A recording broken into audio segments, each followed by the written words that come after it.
Tensions are running high as former President Donald Trump faces multiple criminal investigations. Trump lashed out at the Manhattan District Attorney's Office over his potential indictment, while DA Alvin Bragg pushed back on Republican critics. CBS's Robert Costa is outside the courthouse in New York City.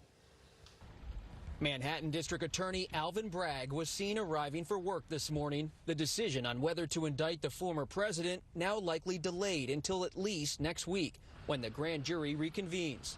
That hasn't stopped the attacks on Bragg.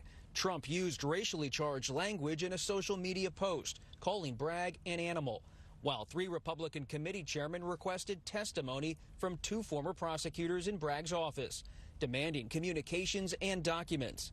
Bragg's office blasted the Republicans, saying they are meddling in a pending local prosecution, only after Trump urged them to act. Former federal prosecutor Scott Frederickson. It's an ongoing investigation. Committees don't have a right to get involved in grand jury investigations, so it's going nowhere.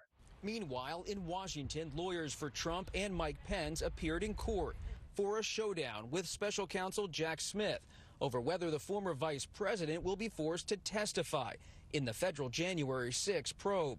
If and when he testifies, he's going to be asked questions about what the former President Trump told him about his attempts to block the election, whether he knew the election was lost. But Pence is resisting and suggested the fight could go to the Supreme Court. We're going to make sure we make our case to the appropriate courts and maybe to the highest court in the land. Sources close to Pence tell CBS News that he is willing to testify before the grand jury in a limited way, but first wants the courts to decide just how far he can go constitutionally in terms of talking about Trump and January 6. Norah. Robert Costa, thank you very much.